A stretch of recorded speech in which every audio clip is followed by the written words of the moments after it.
Ce 4-0 du Real Madrid contre Valence, eh bien c'est bien plus qu'une simple victoire. Ça ressemble à un véritable message, une démonstration de force qui en dit très très long. Alors aujourd'hui, en s'inspirant de l'analyse très pointue de la chaîne Alexandre Foot, on va décortiquer ensemble cette masterclass tactique et les performances qui ont vraiment marqué ce match. Et voilà, tout commence par ces mots. L'analyste ne parle pas juste d'une victoire, non. Il parle d'une victoire facile et même agréable à voir. Ça veut dire que ce n'est pas qu'un résultat, c'est une performance qui a vraiment marqué les esprits par sa maîtrise totale. Pour bien comprendre cette performance, on va suivre un plan assez simple. D'abord, on verra pourquoi cette victoire est si importante. Ensuite, on va plonger au cœur de la tactique, ce fameux Zabibol. Puis, on s'attardera sur les joueurs qui ont brillé.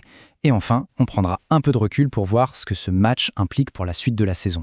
Allez, on est parti. Bon, entrons dans le vif du sujet. Ce 4-0, ce n'est pas juste un score, loin de là. C'est la signature d'une équipe qui ne veut pas seulement gagner. Non, elle veut dominer, avec une mentalité de champion, un vrai instinct de tueur.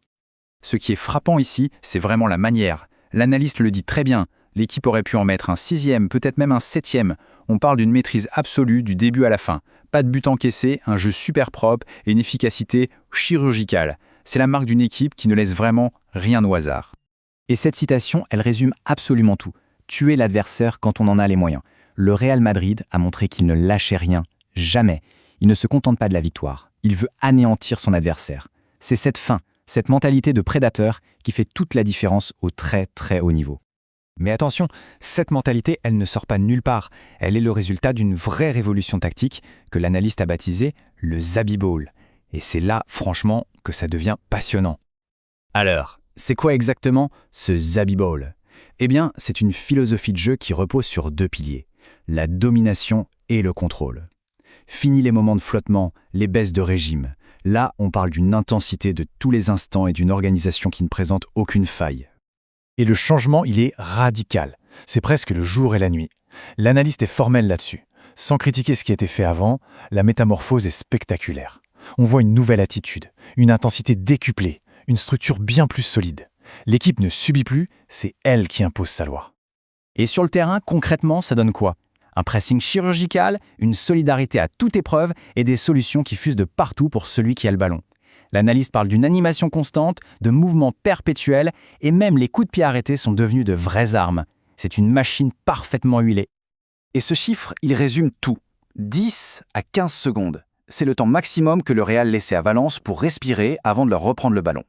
C'est une pression de dingue, une organisation qui étouffe complètement l'adversaire. C'est ça, l'intensité du Zabibol. Bien sûr, un bon système, ce n'est rien sans des joueurs exceptionnels pour l'animer. Et sur ce match, le collectif a été porté par des individualités qui ont, disons-le, littéralement marché sur l'eau. Et comment ne pas commencer par Jude Bellingham ? Pour l'analyste, il n'y a même pas de débat. Quand il est à ce niveau-là, c'est juste le patron. Son but est une merveille, bien sûr, mais c'est surtout son leadership, sa rage de vaincre qui saute aux yeux. Même à 4-0, il en voulait encore. C'est la mentalité des très, très grands. Et cette performance, ce n'est pas juste un coup d'éclat. Ça fait 3 buts en 3 matchs. Une régularité de métronome qui prouve à quel point il est devenu indispensable. Il est tout simplement sur une autre planète en ce moment. Un autre joueur en état de grâce, c'est Vinicius Junior. L'analyste le dit, il retrouve des jambes.